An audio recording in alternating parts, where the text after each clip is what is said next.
US President Donald Trump hosted Pakistan's Army Chief Asim Muneer for lunch at the White House, declaring, and I quote, "I love Pakistan," and insisting he averted a war with India despite New Delhi bluntly repudiating his claims of mediation. Trump's lunch meeting with Asim Muneer preceded a phone call he had had on Tuesday night with Prime Minister Modi, in which he invited him to stop by in Washington, D.C. on his way back from the G7 meeting in Canada, suggesting efforts at mediation, which the US president had promised or claimed at various times. India has swatted away the offer, the mediation efforts, saying Pakistan and India had a bilateral mechanism, which is what averted an all-out war. But just listen in to what Donald Trump had to say, followed by Michael Rubin's remarks. The reason I had him here, I wanted to thank him for not going into the war, just, ending the war. And I want to thank, as you know, we're working a trade deal with India. We're working a trade deal with Pakistan. And they were both here, but I was with Modi a few weeks ago. He was here, actually. But now we speak to him, and I'm so happy. There was a deal that two smart people, plus, they have people on their staff too, but two very smart people decided not to keep going with that war. That could have been a nuclear war. Those are two nuclear powers. Big ones. Big nuclear powers. Remember that during World War II, Franklin Delano Roosevelt talked about Joseph Stalin as a close ally. This is diplomatic rhetoric. It's not reality. Everyone sees Pakistan for what it is, except perhaps for Donald Trump. So, while Donald Trump and the commander of U.S. Central Command may whisper sweet nothings into Pakistan's ear, it's because they want something from Pakistan.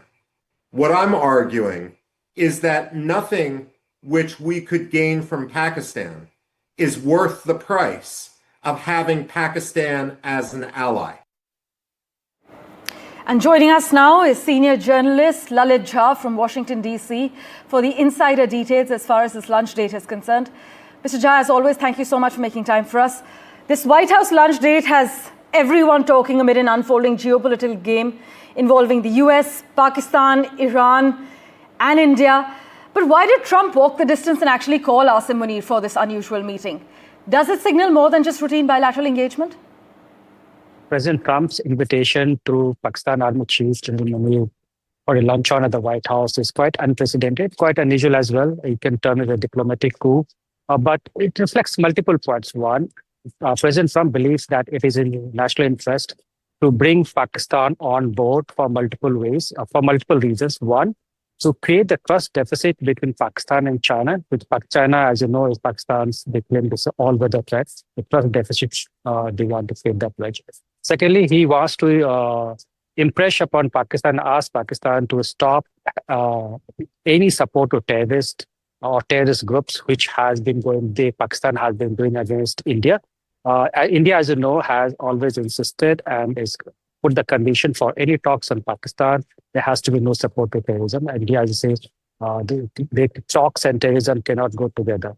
So from President Trump's perspective, he needs peace in South Asia if he has to achieve his larger goal of taking head-on China. So that's why he wants India's development. For India's development to happen, Pakistan needs to keep quiet, have a cooperative attitude, approach with India, and not indulge in any cross-border terrorism. That's only one of the important points. Second point would be about getting some help, assistance from Pakistan in its effort or armed actions, military actions, if any, against Iran.